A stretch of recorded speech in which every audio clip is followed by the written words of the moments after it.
बहुत समय पहले की बात है। स्वर्णवन नामक एक बहुत ही घना और सुंदर जंगल हुआ करता था। इस जंगल के राजा का नाम था विक्रम, जो एक विशालकाय और शक्तिशाली शेर था। विक्रम जितना ताकतवर था, उतना ही स्वाभिमानी भी। उसकी एक दहाड़ से पूरा जंगल कांप उठता था।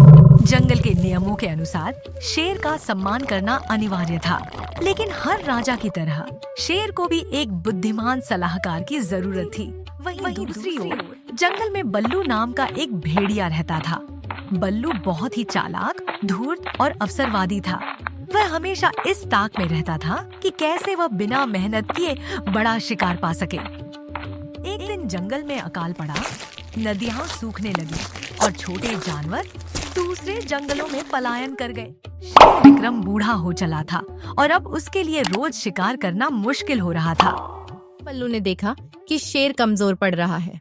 उसने सोचा, यही सही मौका है शेर का विश्वास जीतने का। अगर मैं राजा का खास बन जाऊं, तो मुझे उसके शिकार का बचा हुआ हिस्सा आसानी से मिल जाया करेगा।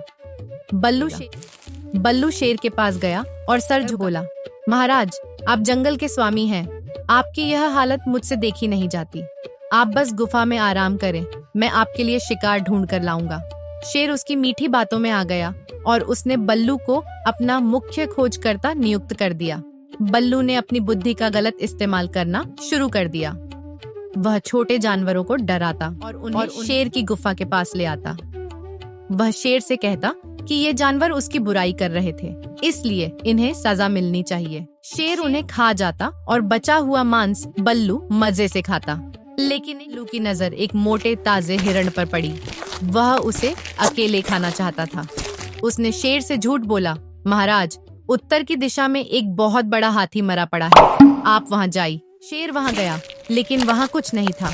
वह थक कर वापस आया और बहुत क्रोधित था। शेर को समझ आ गया कि बल्लू उसे धोखा दे रहा है। उसने बल्लू को सबक सिखाने की योजना बनाई। अगले दिन शेर ने बीमार होने का नाटक किया। जब बल्लू पास आया तो शेर ने उसे एक काम सौंपा। उसने कहा, बल्लू, मेरे कान में एक कीड़ा घुस गया है जो मुझे अंदर से काट रहा है। क्या तुम अपनी पतली नाक से उसे निकाल सकते हो? जैसे ही लालची बल्लू अपना सिर शेर के करीब ले गया, शेर ने उसे अपने पंजे से दबोच लिया। शेर की दहाड़, धूर्त भेड़िए, तूने सोचा था कि तू जंगल के राजा को अपनी उंगलियों पर नचाएगा? विश्वासघात की सजा सिर्फ मृत्यु है। शेर ने उसे मार डाला और पूरे जंगल यह संदेश दिया कि धोखे की बुनियाद पर खड़ी हुई सफलता कभी स्थायी नहीं होती। जंगल में फिर से शांति छा गई और सभी जानवर समझ गए कि एकता और ईमानदारी ही सुखी जीवन का आधार है।